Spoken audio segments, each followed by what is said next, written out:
What's up, guys? Welcome back to another episode of Behind the Console. As usual, my name is Derek. I'm Zod, and this is OTR. OTR in the building. Let's go. We have a special guest with us today, man, mixed by OTR. We'll drop his IG handle below here. But yeah, man, so let's start with you. So can you just give us a brief background of how you started in music and your journey to where you are today? Yeah, started out DJing. That was like what, really was the music side of everything. And then got into engineering or got into production. And then got into engineering, came to school. I went to school at the Travis. And I didn't learn what I wanted to learn. So I was hungry to figure it out. So then, from Ottawa. So came to school in Toronto, moved back to Ottawa, built a home studio, just started figuring it out, running sessions, doing all that jazz. And then in between, I guess, 2016 to 2018, I started to come to Toronto and ended up at 669. Crazy. Ended up at this studio that we're at right now. And, I'd come to Toronto every couple of months with my iMac. Yeah, I remember that. You used to pull up to the studio and be with that computer. And just be running studio sessions downstairs and, met Dot, met all the guys.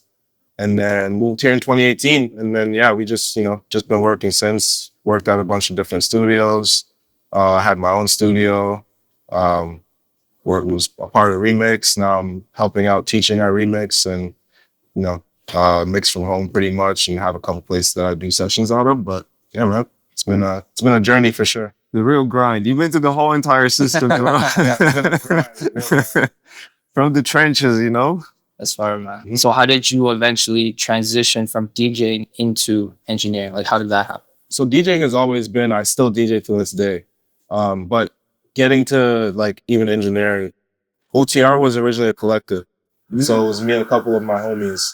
And they were like the artists.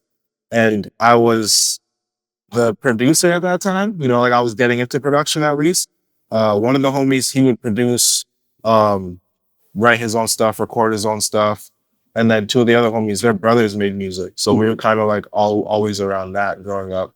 And so OTR was originally a collective. And my name is like, my parents call me DJ, just my initials growing up, everyone called me DJ. So it just went by like DJ OTR. And then, when I moved, when I came to school, I didn't really I knew my friends, they were recording like Adobe Audition and stuff like that. And I had already started using FL Studio.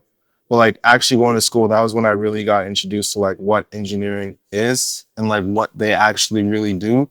Seeing the consoles. At first I was confused, looking at consoles, Right. Until you kind of get it that every strip is the same in a sense. But yeah, it was really school that got me to a place where I was like, okay, I really want to do this. Right. And then that's kind of how the engineering journey started. That was 2014. You said Travis? I went to Travis, yeah. So you was doing Travis in Toronto, right? Yeah. So I took a year off after high school. Yeah. Just worked. And originally I was going to do an international business program. I always wanted to do something with music, but I was maybe the business aspect might be able to help me, do the business stuff or at least have that back end kind of ready to go. Yeah. Cause I was already, like I said, I was DJing and I was starting to produce. I was shit, but yeah, I was making beats in FL Studio. And then, so I ended up applying to Travis the year that I was off school and I got in and then, I just pretty much moved here for that. And then, What was the difference between Ottawa music scene and what was going on there at the time in Toronto? I think there was definitely a lot of people making music. I wouldn't say that I was fully indulged in the scene. And I don't think that there's definitely a lot more going on now in the music scene. But even at that time, I don't think that it was as easily accessible or it wasn't easily for you to even see what's going on. Yeah. At that time. I only really knew what was going on because of the homies that was making music, right? Yeah. So because they were making music and some of them were actually doing really big things. One of my homeboys at the time, crazy, he just messaged me yesterday, but his name he went by Dylan Switch. And he was he win freestyle battles, he's battles like Sharon, but he's also writing his own stuff, shooting his own videos, producing his own beats, going to his crib, you'd see the whole egg carton set up, and that's where he was like recording stuff, and like his stuff sounded real good. And so that was kind of the guy I would say, like, outside of like my two other homies, their older brothers, outside of them, those were the guys that I was around that were making music. So that was kind of like the influence. Now it's a whole different playground. Like there is a lot more going on. I know about all these different studios. Um, Once I finished school and went back, that's when I really started to get tapped into like the industry side of the music things. And like at first I was working at this one studio, DOBD, and Josh, who was the main engineer there, uh, he was he used to work at this studio back in the day. Totally forgetting the name right now, but that was like a place where like Belly and like Masari and like all of those guys were like they would go there. It was like that. It was like the spot, at the time. And because he was a bit older, he was around and in the industry at that time, in those rooms at that time. Um, when I started working with him, he already had his own spot, and it was kind of just like me getting my feet wet and just like working with all these different, different styles of music, different artists that I didn't really know. But when I was in school, specifically when I was here, I was kind of already trying to connect with people back home. So as soon as I got back home, I had a couple people who knew me and like they were ready to work, and that's kind of how I like got started, even just like recording like anybody and stuff like that. Right. Yeah. So would you say, like, because you're both a DJ and an audio engineer, would you say one, like both things help each other? So does DJing help you become a better engineer, or does being an engineer help you become a better DJ? I would say DJing probably helped me become a better engineer just because like you understand music in a certain sense. You understand format, you understand bars, you understand, at least for myself, it was easy for me. I also like had played a couple instruments like growing up. So like I had like an ear for like key. I had an ear for like what's in tune and what's not in tune. So when it came to engineering, it's not that it was easy, but I think for me, what I loved about engineering the most was that it felt like a real challenge, where DJing kind of felt a little bit easier. And that's because I had other DJs around me, like my parents' friends and stuff like that, that like I was influenced. So like I'd go back to Jamaica and I'd see DJs and like I was influenced by that. But the engineering, I had nobody who was like, even my friends who like, yeah, they were recording and mixing their own stuff. They weren't technical at all when it came to engineering. It was just them figuring it out. So for me, engineering, what I really loved about it was like, it was a challenge. It was a challenge for me to get to become good at it. Right. It took me like years. Like I remember specifically in school, one of my teachers was like, I can't teach you how to compress. You just have to listen. It's just you just have to do it and figure it out. That's true. Like, It's true. It's actually true. Right? And he was a mastering engineer who's done like a lot. He was decorated in the mastering engineer world. But to me, it was crazy to hear that from a person that I feel like I'm paying you money to teach you. Yeah. So he told you the truth. He told you the truth, 100%. And like for the longest time, it was just like, yeah, I just didn't know what I was doing. Like even looking back at records. A lot of the times, even when I started working at DOBD, like I was really working based off a template. And this template was like, those studios where like the template just works for everything, right? So it's like, you just drag this here and maybe you might tweak a little one too, but like everything just works. So like, even when I had opened up my own home studio, I wasn't going based off that template anymore. I had to kind of like restructure that, refigure that out. And then when I moved to Toronto, I was working in a whole different room, I would be trying to make some like the room that we had with Brandon and Kev, and then going into Studio B and like trying to mix over there. And then like any place that I had an opportunity to mix, I'd be mixing. But it's just like now I'm starting to figure out, okay, maybe I'm relying too much on presets or like on what I think would work based on the templates that I was using before, and not realizing like it doesn't allow me to translate in these different. Then just to what you said, working at different studios and kind of going from studio to studio, how did that affect you, how you was mixing? Or like, because when you don't really know the room 100%, you go from one room, it sounds different here, then it sounds different here, then it sounds completely different here. Like, how did you tackle that challenge? That was one of the challenges that like, until I got my own space really, or I guess for the most part, like once I was doing a lot more work out of the B studio, it was like, okay, well, now I'm going to try to not work anywhere else, because it was hard for me to like, I would literally take a record and work on it here and work on it here and then go home, work on it there and do it like, all these different places. And like, I still wasn't understanding that, like, why wasn't it sounding different. I was just like, hey, wait, well, it sounded sick over here. Right. Like the kick sounded good over here, Yeah. you know? And then, so it took me longer to finalize records. Yeah. 100% it took me longer to finalize records. You got different rooms, different speakers, different interfaces, different everything. And that's the thing too, like even on the speakers, like switching speakers, you know, you're using all these different speakers. Like that's one thing that like I never ever really took into account until like now. Like I need to get a new pair 100%, but I'm still mixing on the 2030s. Oh, you still got the 2030? I was like, damn. 30s. I have NS10s with a Bryson. Yeah. Bryson. And then I have the 2030s. I'm like, Man, you should be a master of those speakers by now. like, that's the thing. Like I can mix a record on those speakers quicker than I can mix a record anywhere else. And like, obviously my ears are way more developed now, so I can go to different rooms and I can figure it out. But like, sometimes I'll go to like, let's say post office and they got the Normans, what is it though? The big boards. So Yeah, not the yeah, yeah. 120s, but the bigger ones. Yeah. And I'll go there and like, the room's well treated, things sound really good. I'll get things dialed in exactly the way that I want them to. And then after the session, when I get home, I'll just make sure like go and just check and I'll dial in a couple things. But like most of the times if I'm home and I mix a record and I go somewhere else, I'm like, okay, I don't have to, dial in anything. Cause I've just been using them. I started using them here. Yeah. Right?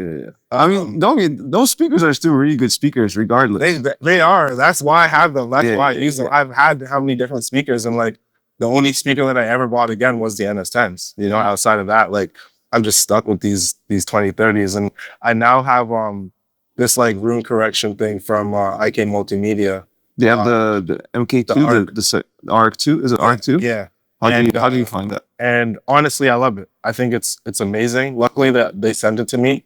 And it's been definitely a game changer for me just because my space isn't really that treated anyways. I mix in my living room. So it's kind of like my living room looks like my playground, but it's also like where I really, get where the work done. So I don't have too much treatment at all, to be honest. Like if anything, it's the furniture that's really the treatment, couch and the carpet, and I have a couple panels up.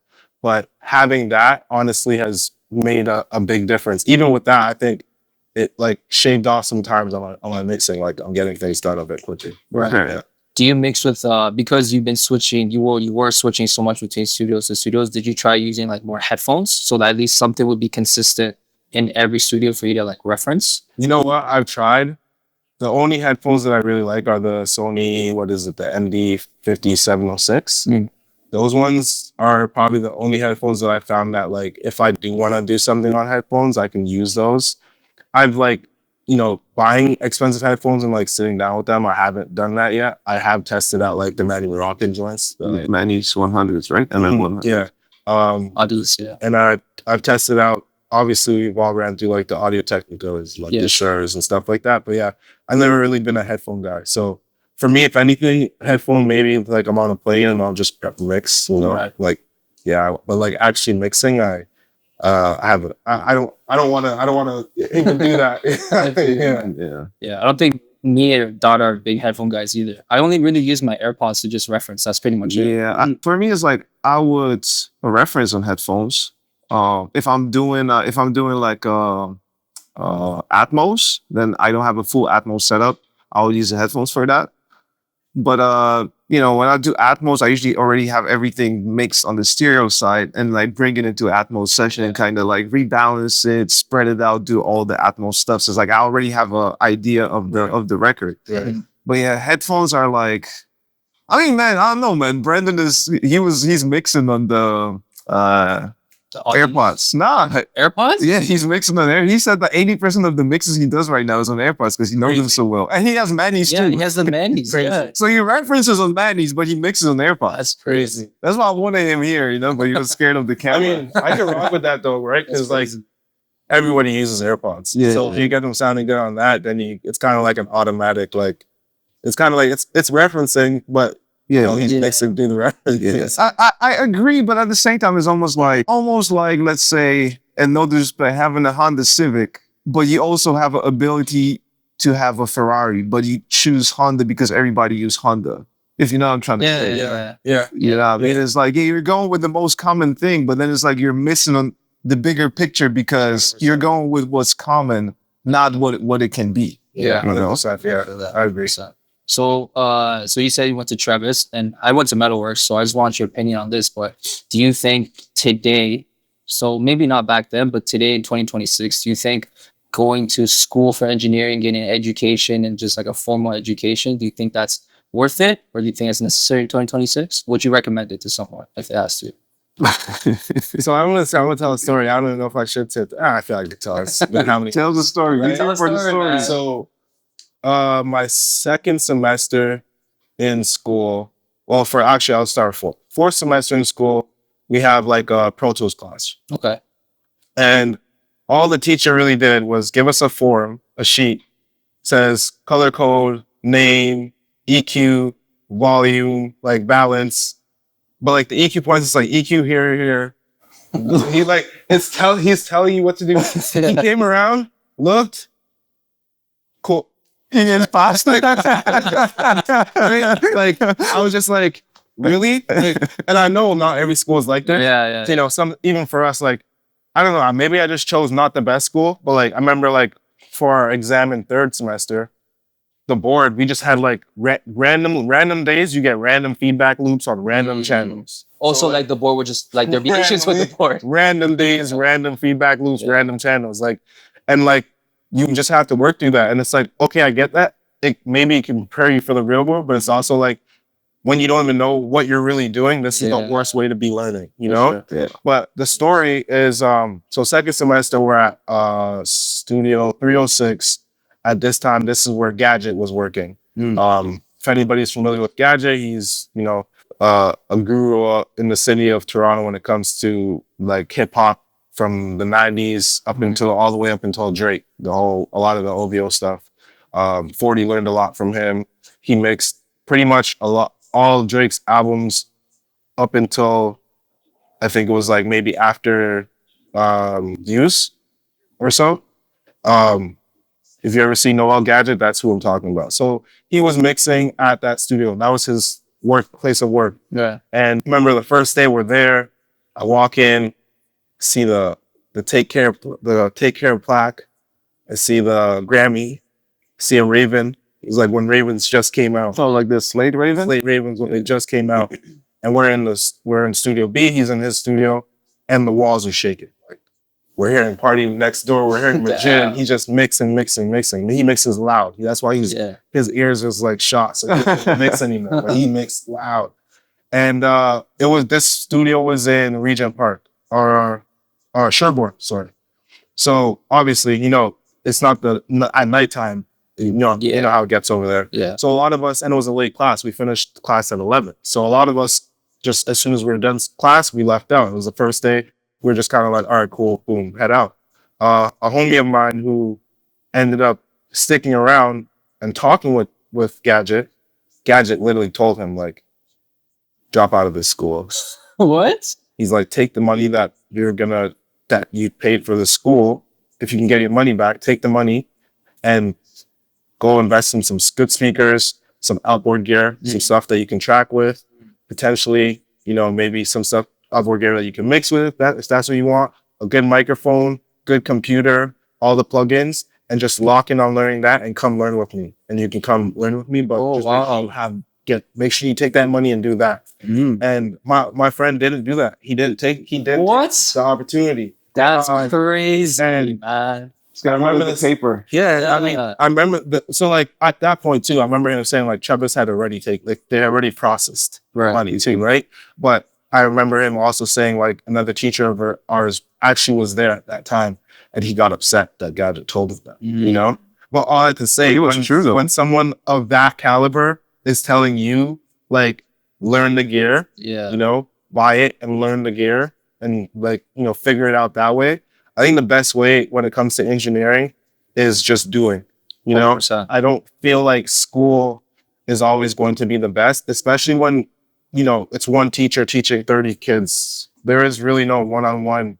There's no like, you're not really catering to how this person might listen or what this person's like, what they really want to know. And the range of of what everybody knows is different. We had a guy in there who was like already good with tracking. He plays guitar. He had a whole band that he mixes for, and then we had guys who didn't even know what they wanted to do. Some of them, 90% of them aren't even doing music anymore. You know, so they just put everybody in one class and like, you guys figure it out. You know, I think I wouldn't necessarily recommend unless that's your way of learning. But I feel like if that's your way of learning, the money that you spend to do that, you can really.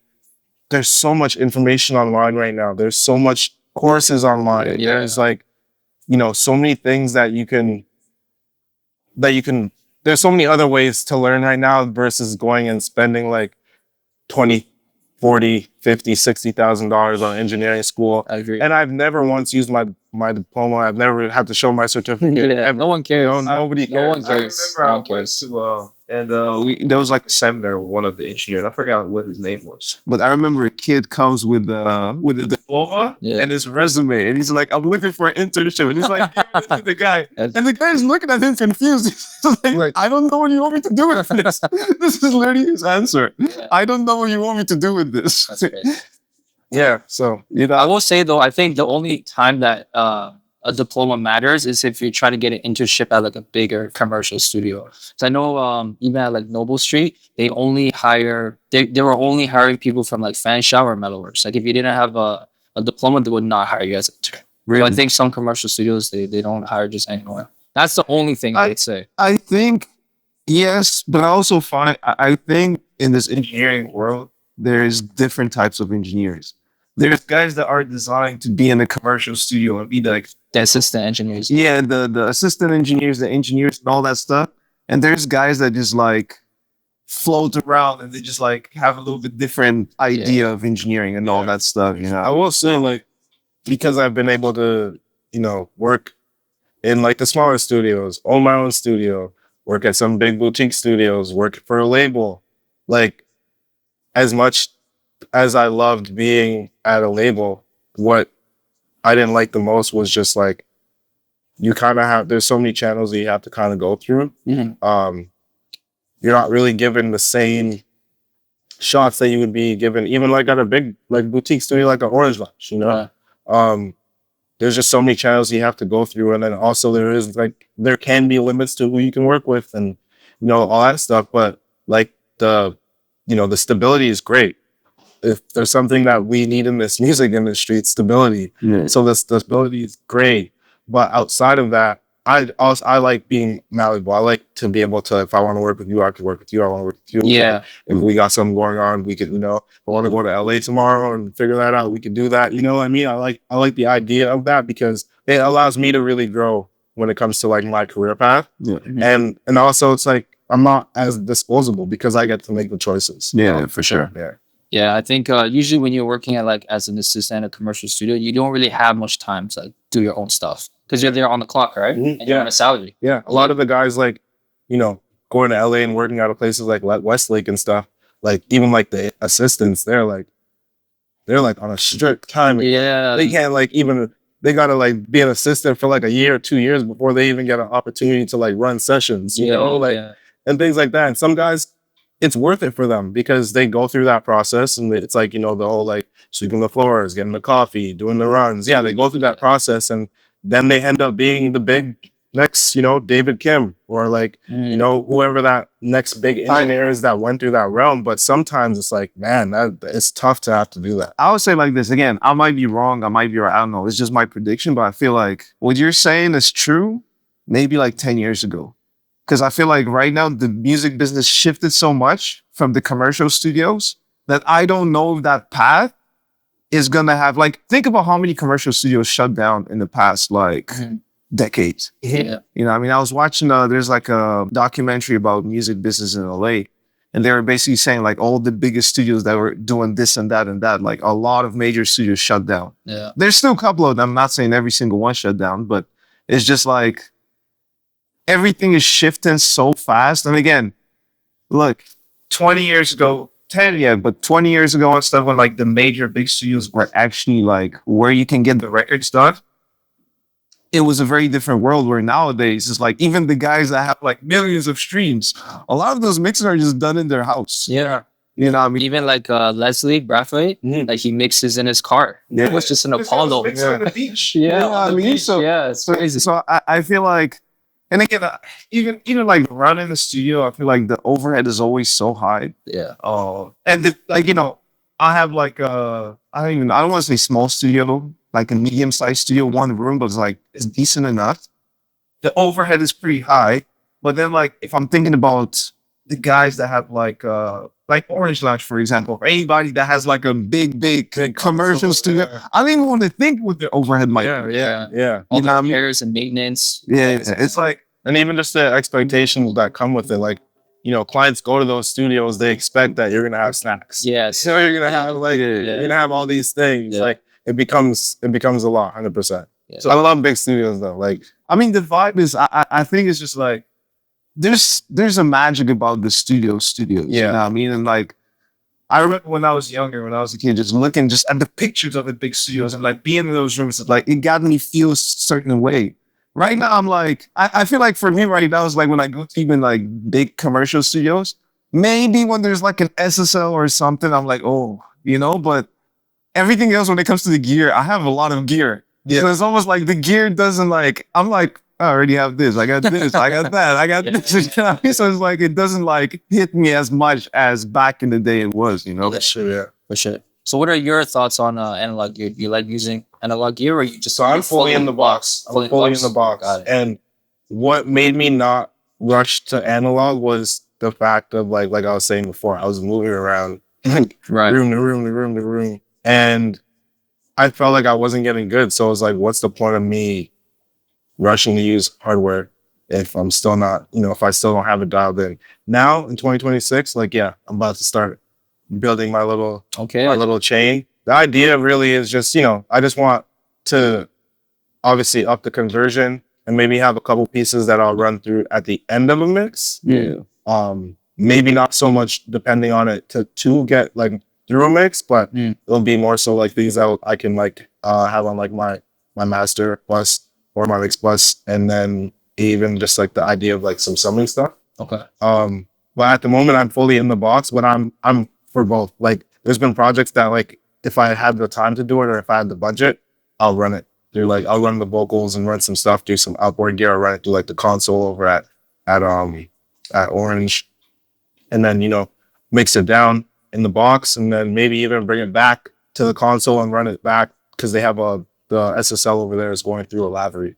Right. So like have a situation like that, where I could push things a little bit more, and then so I'm a fan of both, 100%. And when it comes to tracking, 100% hardware. Like that's why I don't enjoy tracking from home anymore until I get like maybe the setup that I would really want. But I just go to a studio that I know that has a good need, good compressor, and good microphone, so I can get the source like the way that I need to get it, and then from there I can just do what I need to do in the box. So what's your ideal, like your perfect recording chain from like microphone to like even compressors or preamps? What would it be? Perfect recording chain depends on the artist. So I'll say microphone wise, U67,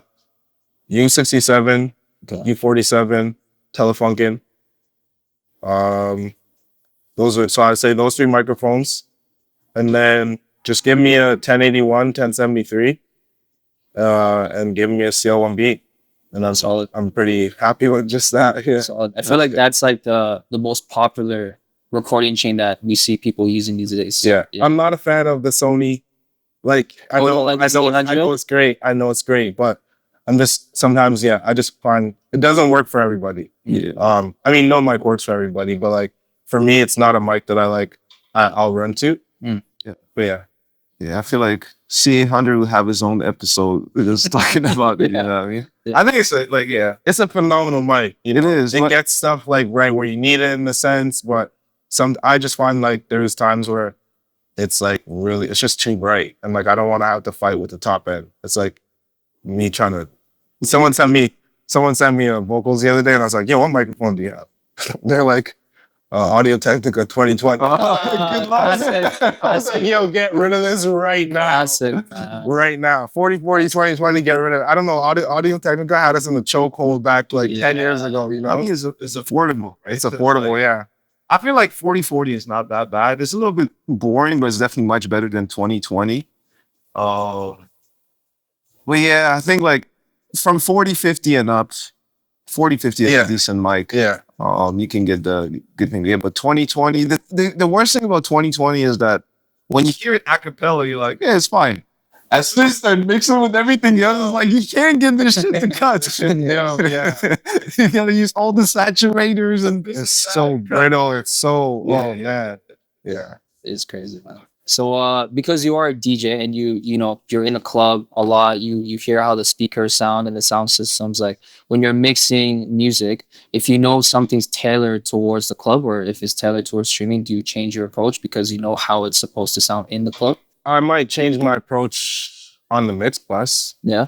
but not necessarily like anything else. Mm. And because also like a lot of these mixers have like some sort of like a limiter in them or like some sort of like gain match situation. A lot of these clubs don't sound that good. Oh yeah, in Toronto. It's very rare. Like there's a couple clubs that, you know, have good sound systems and then there's some that they just don't sound that good. So my goal is to just get things to just translate the way they need to based on the record. You know, if it's, I don't even look at it from the standpoint of like, is this, you know, a club record or blah, blah, blah. I just look at it as just like, how is this record supposed to feel? Right. You know? So it might be a record that an R&B joint that's heavy on bass that would never get played in the club, but like I might mix it a certain way so that if it does, or if it's in the car, you know, it's hitting the way it needs to.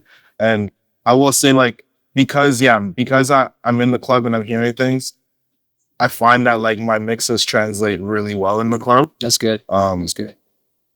For the most part, like all the time when I have a mix and like, you know, I hear them back in the club, like even if it's another DJ that's playing the song, I'm like, oh, no, sounds good, you know, it sounds tight, you know? Yeah. And that's like sometimes I don't even get to listen to these records as much. So in terms of like going into the club and hearing them, because I might not play it sometimes. So, Right. you know, hearing other people play and then being like, oh, this is, Yeah.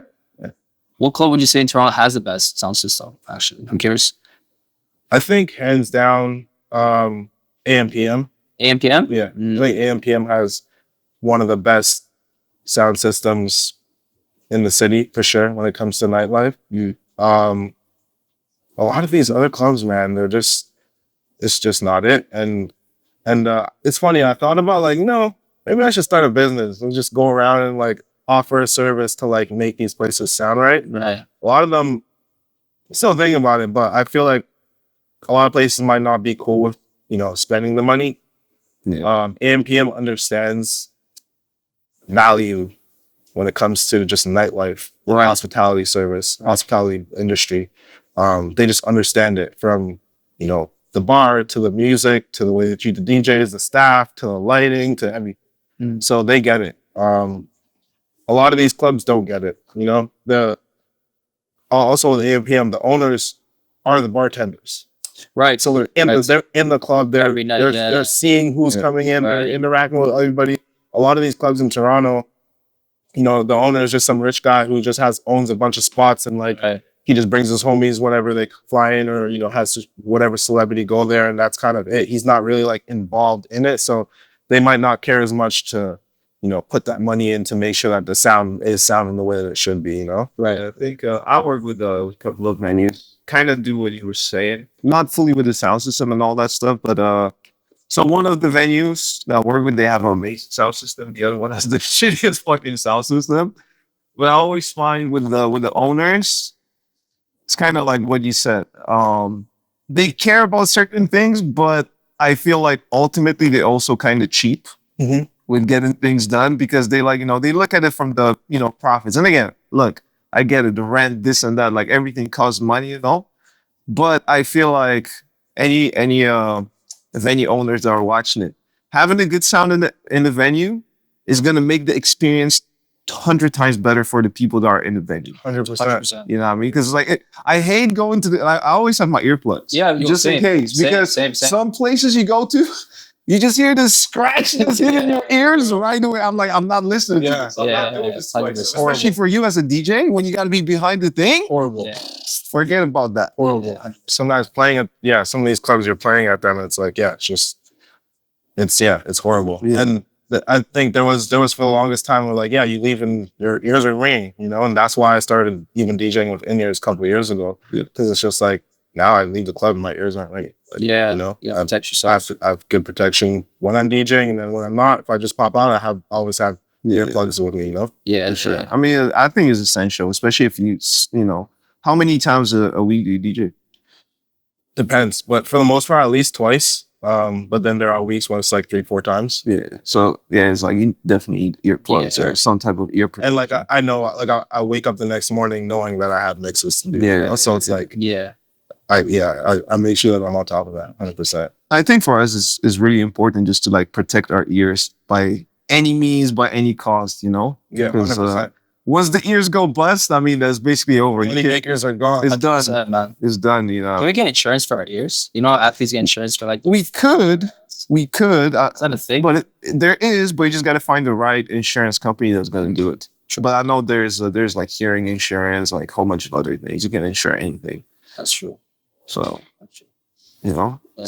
insure for like 10 M's and then just fucking go to the club 10 times a week, you know, just blasting out. Like, I can't hear anything. We're like, we're like 10 million right now. That's crazy. I remember one time, man, that's like the hearing thing that really scared me. That was like time ago when I was working on like a whole bunch of things. I was like probably 2017 or something, 18. And I was mixing so much that I felt perfectly fine, but I was mixing like, bro, I was going to like 20 mixes a day and the sessions and this and that, no breaks. And then like randomly I had the session and I'm recording. I wasn't even recording loud. And then like I turned around and I just felt like it didn't pop, but it felt like the air just kind of got out of my ear. And I completely like lost it dropped down to like 2K. I couldn't hear anything above that. That's crazy.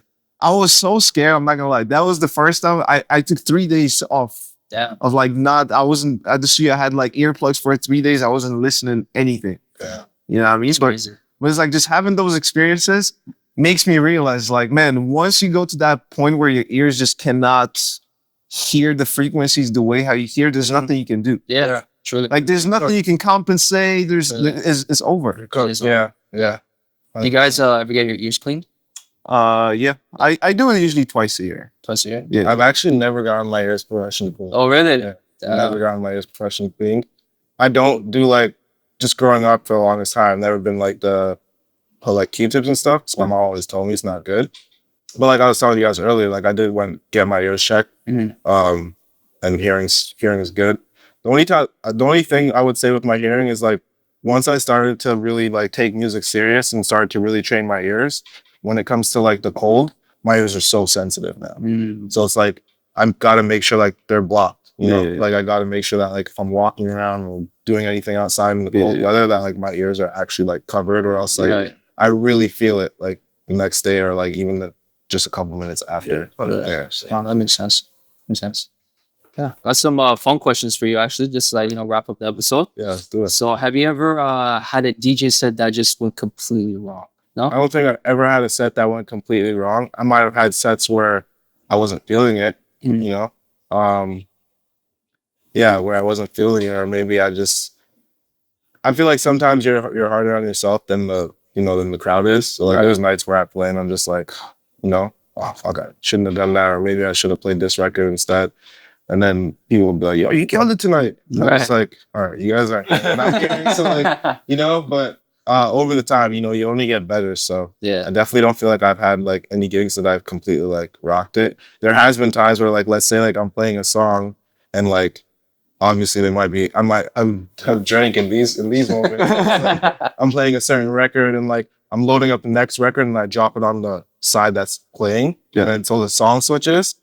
And that's why it's good to know command quick keys, because it's just like command Z and then the song will actually pop back up on Serato at least. Right. So then I, catch myself there. But yeah, there's been moments like that. But yeah, I haven't had like any like crazy. Okay. Yeah. So you say DJing is more like taste then, as opposed to technical, or do you think it's a good mix of both? It's a good mix of both. 100% it's a good mix of both. The best DJs to me, are technically good, but also have really good taste.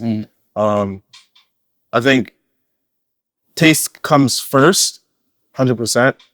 Because yeah, if you can read a crowd and you know what like songs make people move or like what songs a certain crowd might want in that moment, that's gonna always outdo someone who's technically skilled, Right. you know. Right. But if you can do a bit of both or be strong at both, you're gonna be phenomenally nice. Yes. I have a question. Kind of related on the with the DJing and engineering side. When it comes to the payments, on the when it comes to getting the payments We're gonna be here for a long time. on the DJ side and on the engineering side, do you find that it's easier on one side than the other one, or you have to do the same chasing on both ends? So I would definitely say engineering is way easier. It's Mm. way easier. Engineering is easier Yeah, than DJing? yeah. Interesting. Because for me, the way I work is I take a deposit, you mix the record, and I'll send you. We'll go back and forth. You know, how many revisions whatever. We'll do the revision stuff, or maybe it'll be done in the first mix. Whatever. Send you the wave. Most artists want the files. You know, they at least want like an acapella instrument. Or they want all that stuff. Mm. I don't send that until I'm paid the next Right. half. Right. You know, or say it's in a case where it's like I'm mixing the song and mastering it. Well, once the mix is complete, I get the next half, and then I'll finish the master and send it over. Because the way that I work, I mix into my mix bus, which in a sense becomes like my mastering chain. With your You know, like, limiter and with my everything. limiter and stuff, Yeah, I just yeah. make I have adjustments a Yes. lot after that. So it's like once you hear the mix, nothing's really changing, but maybe the volume, maybe some things, clean out a little frequencies, Right. but like nothing changes to the point where you hear the master and you're like, oh, so from there, it's like, that's how it works. With DJing, I'm there, I do my gig, and now I gotta wait, Do you take deposits for DJing, or is that not a thing? So I should, definitely should. But the issue with DJing is like, there's just so many DJs. There's so many DJs now. So if I'm going to tell you as an owner, hey, I need a deposit, you're just going to find another guy. Just go find another guy. If someone's coming to me from my taste in mixing, they're not going to be like, okay, well, I'm just going to go with no. They want to come work with me. So they're going to figure it out. Right. Yeah, on the DJing side, it's like it's hard. So it really depends. Like corporate stuff, you're always really good. Sometimes it just comes down to having really good relationships with like the club owner or the person that's throwing that party. Right. And like you'll get paid. But like there's one club in Toronto that ended up closing that owes me like $1,300. Damn. And I won't be getting that. And homeboy who books me has never booked me again since. I had to like ask him a couple of times. That's crazy for the money. So He just found another OTR. he just found another. Yeah, he just went with other DJs. So You know what's crazy? One of my boys, I don't know how that connects to the DJing part, but you were just talking about the venues. He used to be a bartender. He knows like the back end of things. And he said that when it comes to venues and the payments is the worst thing to get paid because there's so many people that just go in and out, bartenders, like anybody that's like affiliated with a club, they always change. it's high turnover, 100%. So it's like they don't care about you giving them the service as much because they just gonna let you go. They just gotta find another person. Yeah, high turnover. So unfortunate. So Unfortunate. Last question I got for you is if you could only choose one, would you rather be the best DJ in the world or the best engineer? well, it can be both. Oh, it's the question, man. You gotta choose one. Like You gotta choose one. And let's say like okay, so you're saying the best. Like I could still be both. I can still do both, but you're just saying which one would it be the best at? sure, you can do both, but like, what would you actually? No. That makes it too easy. Well, if you could be the best at either being a DJ or being an engineer, that could be recording, mixing, mastering, whatever you want to be. So, mixing engineer, mixing the biggest records in the world. DJs, you're flying all around the world, DJing the biggest parties, clubs, festivals, etc. I guess that's the difference. Man, Being the best DJ in the world, definitely more money. I think being the best DJ would be more money, 100%. And I think more fun, more traveling, Yeah, and all that stuff. Getting to travel and all that stuff. Mind you, I've traveled probably just as much for engineering as I've for DJ. And like I would say, even in the worlds of engineering and DJing, I'm a way more successful engineer, you know, based on my accolades Right. than I am a DJ.